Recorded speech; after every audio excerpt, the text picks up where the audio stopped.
waxaanu ku suganahay xafiiska arrimaha dibadda ee dalkan Ingiriiska oo wareysi kula yeelan doona gaar ah oo ah kii u horreeyay ay bixiso Ambasadorka cusub ee dalka Soomaaliya dhawaan loo magacaabay oo bedeli doonta Ambasadorkii hore Harriet Matthews. waxaan jecelnahay insha Allah taala inaan dhowr su'aalo weydiino laakiin marka hore waxaan jecelahay inaan idin xasuusiyo qofka ay tahay iyo hawlaha ay soo qabatay. Saan sheegay waa gabadhii ugu horreysay ee loo doorto dalkan Ingiriiska oo u magacaabay inay noqoto Ambasador dalka Soomaaliya. waxay xafiiska arrimaha dibadda Ingiriiska ku soo beertay 1997 waxayna ka soo shaqeysay wadamo kala duwan oo ay ka mid yihiin dalka Brazil iyo Afghanistan iyo inuu Soomaaliya ka shaqeyn doonto. 2005 ayaa waxaa la siiyay hadiyada weyn ee boqorada Ingiriisku ay bixisay OBE-ga loo yaqaano oo boqorada Ingiriisku ay xogeysiisay waxayna waayahan dambe ka shaqeynaysay la dagaalanka iyo sidii loo soo dabar jari lahaa xanuunka West Africa saameeyay ee Ebola loo yaqaano oo dad fara badan ay dhibaato ku gaareen taasoo hadiyada lagu siiyay. haddaba su'aalaha aan weydiin doono ayaa waxaa ka mid ah siyaasadda Soomaaliya iyo meesha ay xaaladdeedu marayso iyadu waxa ay priority u aragto ama marka horeysa ay qabanayso iyo sidii loogu diyaar garoobi lahaa 2016 election dalka Soomaaliya ka dhacaya. And first of all, I would like to ask you, why did you choose to work in Somalia? So I've long had an interest in Somalia. Recently I've been working on East and West Africa, and I could see the linkages between the different countries in the Horn, and I was really intrigued to know more about Somalia itself. But the other thing about Somalia that's really intrigued me is that it has a unique and very special culture. So a different language, different dancing, different culture that I could see that seems very vibrant and which seems to have survived a lot of the difficulties that are there. And I've met also some fantastic ambassadors for Somalia in the UK, in the Somali diaspora, and they've been wonderful at encouraging me to go and actually see for myself the country. Great. Can you tell us a bit about the British role in Somalia in terms of aid and helping with to rebuild Somalia? Sure. So there are three main priorities that the British government has in Somalia. So the first one is the development programme. The second is around the politics and building a stable and inclusive political system. And the third one is about security and improving the security in the country so that Somalis can live normal lives, including through building up the Somali National Army. Right. So on development, this is a really vast programme. The bilateral aid programme alone is over £100 million, and that's focused on a few key areas. So we're the lead on health, for example, the biggest donor in that area. And some of the things I'm most proud of is over 136,000 children immunised as a result of our programme, real improvements in maternal health and child mortality, and also feeding programmes which have reached over 1 million children. So some really impressive results in that area. Broader than that, we're also working on trying to build the economy of Somalia, provide jobs and livelihoods and an opportunity for people rather than just focusing on the emergency situations. So, for example, we've trained over 5,000 people in new livelihoods, including in agriculture. And we've also helped create over 250,000 jobs in Somalia through our aid programme, 70,000 of those being long-term opportunities. Right. I understand also that you're interested in working and building a relationship with the Somali diaspora. Tell us a bit about that. That's right. So in my preparation before I went to Somalia, I've travelled around the UK and I've met diaspora communities here in London, but also in Leicester and Bristol. And I think the Somali diaspora has played a really vital role in the rebuilding of Somalia, but also in UK politics and the UK government's attitude and approach towards Somalia. So the diaspora, for example, engaged really strongly on the cat ban. They've been engaged on finding solutions to the remittance problem, and I think they've helped keep the attention of the government on Somalia and make sure it stays a high priority. The other thing that really struck me is meeting people who are so engaged in community projects in Somalia. So a lot of people helping families, but also supporting small charities, whether it's for a disabled group or whether it's to try and build a school or to provide something back to Somalia, and I've been really impressed by that and want to help that. daba horudhaca kadib ayaa waxaan wax ka weydiiyey waxyaalaha ahmiyadda gaarka marka ugu horeysa ay siinayso markay dalkii hooyo tagto waxa ka mid ah. So I think stability is the top word if I had to do it in one word. If I had to do it in 3 sentences or 3 words, I would say stability, security and livelihoods. Right. Those are your main priorities. Right. Speaking about security, we know security situation in Somalia is not the best. Al-Shabaab are very active. Last week they managed to take over a base from some of the African Union and kill almost 70 soldiers or more. They attacked Somalia, as you know, and there is more than 22,000 African soldiers on the ground today as we speak. On top of that, you have the Somali National Army, as not as well trained as the African Union, and yet they cannot keep Al-Shabaab out of the main cities. So it's a really difficult situation, and we've seen the tragic attacks last week in Lego, but also other areas of Somalia as well. I think when you're dealing with Somalia, there are a lot of problems day to day, and clearly a lot of security problems. But what I found useful was taking a long view back. So if you look back 3 years or 5 years or 10 years and compare the security situation, there have been massive strides. Although 22,000 AMISOM, the same again in terms of Somali forces, seems like a lot. It's a big country and Al-Shabaab is a big threat. So AMISOM and the SNA have helped drive Al-Shabaab out of a lot of their strongholds, but it's very clear that there's a long way to go and that Al-Shabaab still maintains this capability to attack, including in Mogadishu as well. What we're trying to do as the British government is to focus very hard on building up the capability of the Somali National Army, make sure they get the training they need.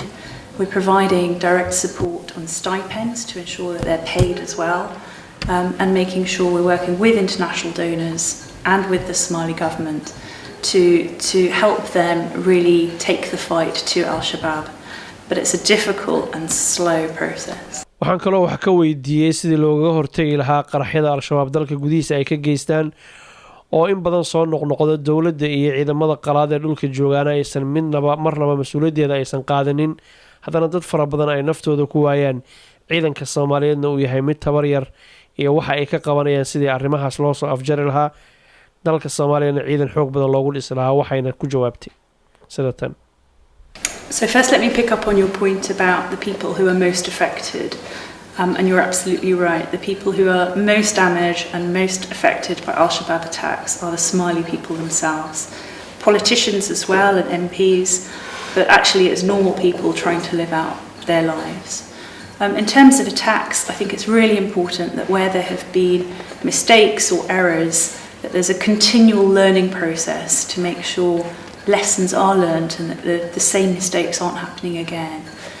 And I know that the AU and AMISOM are looking at the moment to see how they can best support their troops and make sure they can operate in those sorts of environments effectively. waxaan kaloo wax ka weydiiyey dagaalka military ee lagula jiro ururka Al-Shabaab intuu socon doono iyo sidii xal loogu heli lahaa in la wada fariisto oo mar qura fooda la isdaro oo table-ka inta la soo wada fariisto marka ayagana la weydiiyo waxa ay qabaan ama xalka uu ku jiro dawladuna marka arrinta ay ka shaqeyso iyo international community-na ay gacan ku siiyaan sidii dagaalka loo soo afmeeri lahaa waxayna ku jawaabtay sida tan soo socota. Yes, I do. I think it's really important to have the military aspect, but it's just as important to make sure that you are having proper strategies to counter extremism. And that includes having a system of reconciliation and reintegration so that you can disarm people who want to come in and give them alternative livelihoods, and we're working on that. I think it's really important to make sure people realise that Al-Shabaab does not speak for Islam, and that there is a peaceful alternative and a peaceful approach. And I think when I look at some of the strategies, it's always a matter of dialogue and engagement for those who want to come in, and making sure you have the means to combat the people who refuse to reconcile and to join. Right. Often we hear the 2016 vision, the election is taking place. The President Hassan Sheikh Mohammed himself said that there will be no extension. It will definitely take place. What form would it take place? I think what is important is that whatever process takes place in 2016 is one that is more inclusive and that builds on the last process in 2012.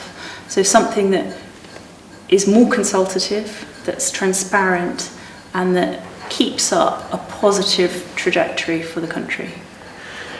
There's people who are fed up with the political infight between the President and the Prime Ministers, and this delay the political process. For example, the constitution is not complete.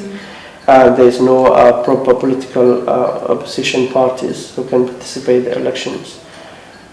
How much does the political infight affect the Vision 2016? Well, I think it is really frustrating when infighting stops progress.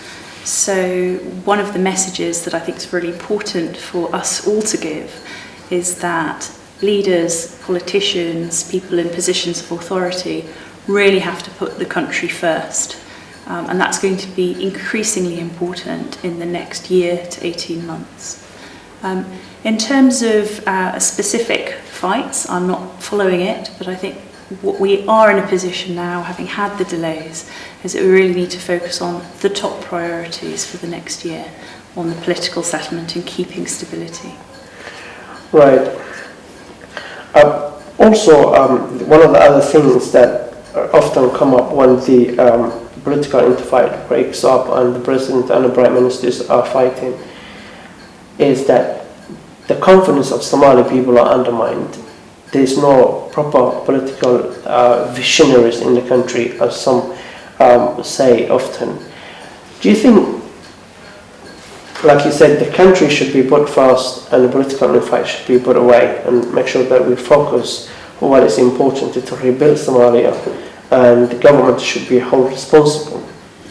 So definitely the most important thing is to rebuild Somalia. I think what we have to remember is we're very early on in the process, and a lot of the institutions are interim institutions. So there have been some real successes, and I would talk about the federal map and the progress that that's made, and the fact that you've been able to have dialogue rather than fighting in many of the cases to try and resolve some of those disputes and boundaries. So I think there are really good things that we can take from the last year or two, and we've got to remember the progress rather than only focusing on the problems. But having said that, clearly there's a big mountain ahead, and it's going to be hard work to get there, and that will need, proper engagement, proper accountability by all. The corruption in Somalia is such a huge problem, and Britain is giving millions of pounds to the Somali government, different various programs that you mentioned, led by most of them, I believe. How can you ensure that funding is not being misused, it doesn't go missing? So that's a really good question, and I think there are two parts to the answer. So I think there's one part which is about how do we make sure taxpayers' money is not diverted. And for that, DFID have some really clear monitoring arrangements, and they track what they're spending and what the effect is. But perhaps more importantly, in the wider context, is about what are we doing to try and tackle corruption in Somalia and also make sure people receive the full benefits. So we've been involved in this quite a lot, and Prime Minister Cameron has said that one of his priorities is to tackle the cancer of global corruption. In Somalia, we've got a few specific things. So one is that we're trying to increase the information and the transparency of what we're doing and what the government is doing by putting out the information on what we're spending so people can see whether it happens or not. The second is we're involved in training local officials and federal officials to make sure they know how to follow good procedures and get value for money. And then I think the role of the Financial Governance Committee is going to be even more important in the coming year or two. So it's great that they've had additional resources, but there are some big contracts coming up, and the more that committee can be empowered and make sure it has oversight of the really big deals to ensure that there isn't corruption, that there's value for money and the benefit goes to the Somali people, the better. And that's certainly a strong message that I have. President Hassan Mohamud often say the international community promised they will give millions of aid to Somalia, but that money does not reach Somalia, he says. A tiny bit comes. What is the British government doing to make sure that all that money is collected and spent in the right way in Somalia? So I can understand the frustrations of people saying, we don't see the direct impact of what you're spending on the ground. Is the president actually saying that the money did not reach the Somali government? So I think there's a difference between whether it reaches the Somali government or the Somali people. Right. So under the New Deal, the Somali government and the regions are deciding on what their priorities are and what they want to have done. And we're working with them to make sure our spend reflects Somali priorities. Right. And I think that's really important. However, we don't put all of our money through the Somali government systems. Sometimes it's more efficient, easier to go direct and pay for a contractor. I think the important thing is the effect is the one that the Somalis want. And if I can give you a couple of examples Sure. of real impact on the ground that have struck me. So in Kismayo there's a really good project which is looking at sport and reconciliation. So there's been a refurbishment of the stadium, the football stadium, giving equipment to children and young people and trying to bring them together to take them out of crime. In Galkayo we've had solar street lighting, which means markets can operate into the evening and prosperity has grown. In Burao, we've been funding a midwifery clinic, which has really improved the well-being of mothers-to-be and children. So there's some really practical things on the ground where you can see an effect. Building roads, building canals, giving jobs.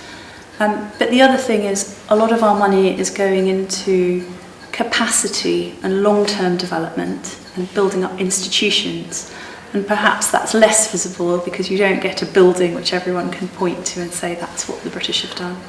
But those who say the reason why you use the contractors and third party is because you don't trust the Somali government. It comes down to transparency and corruption again. So I think there are lots of things that we do because they are just quicker and easier, and if you're trying to get an effect, that's what you need to do.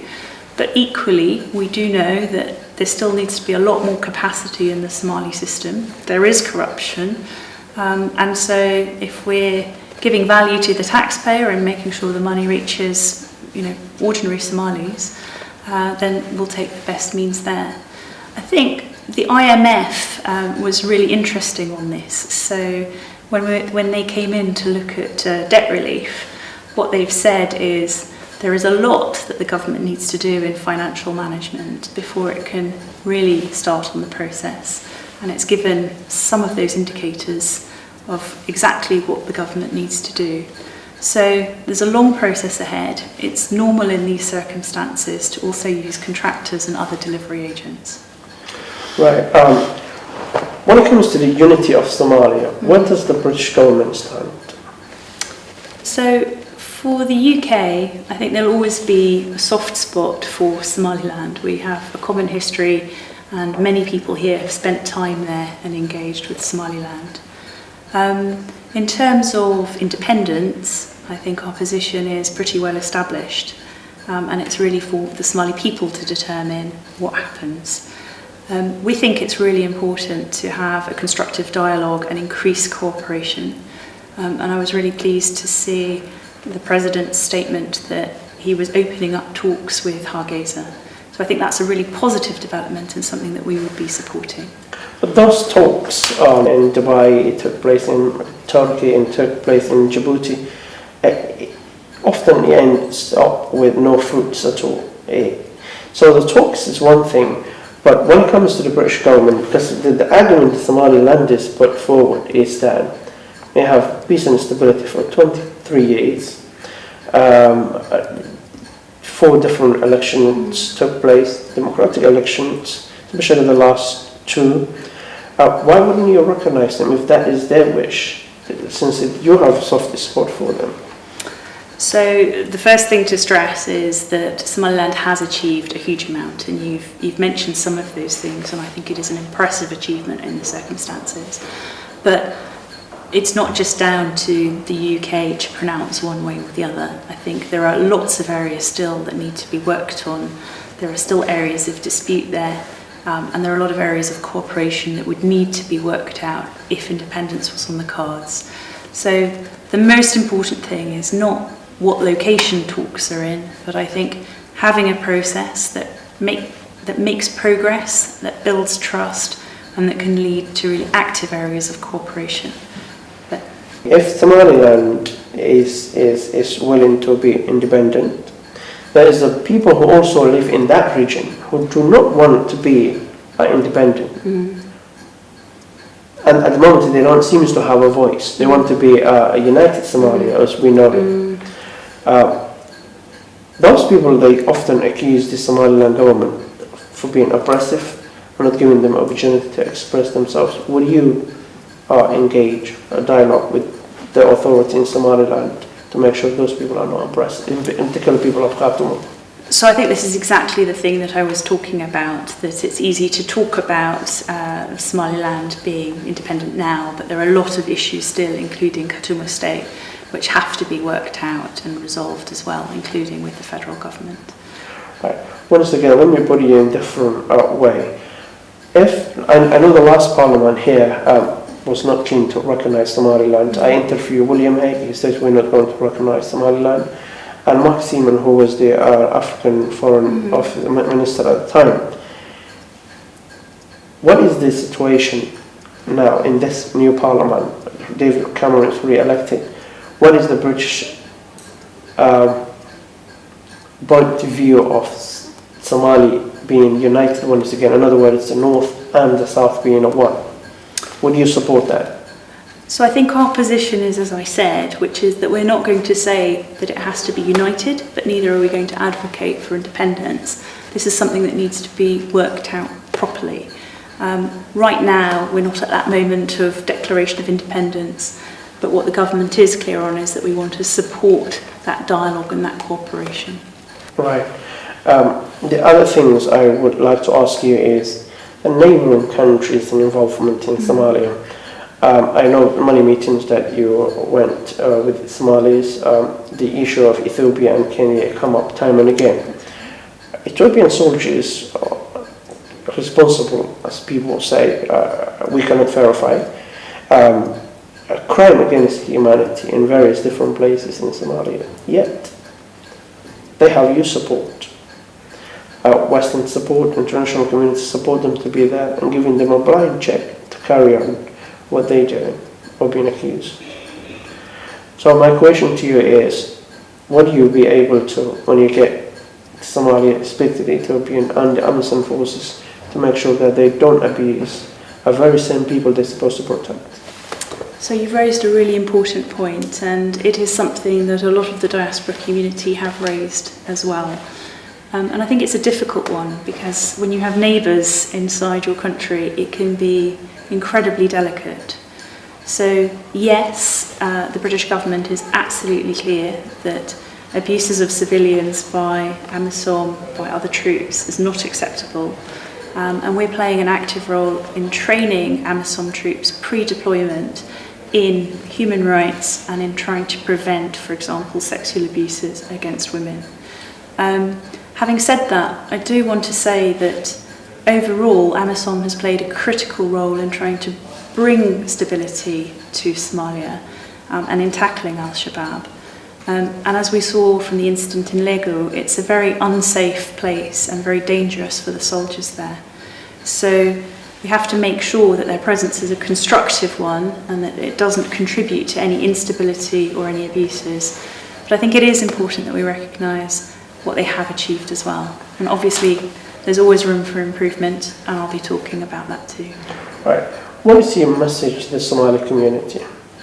So my message to the Somali community is the British government is absolutely committed to the future of Somalia. We're here to help, and that's what my mandate is. Harriet Matthews, thank you very much for being with us. Real pleasure. Thank you very much. واتهاي وحوش نمدي كبحي وزيران ليهاي وستاي مرا عرضا وريركا تيغا تنور إيا وايا أماليه wanaag baan ku wadacay warkuna waa kooban yahay wadaynimaka ma rabo waddankaana iska leh aan kala weydaarane waraabo maalin wacan wowgii kale waxaan lahaa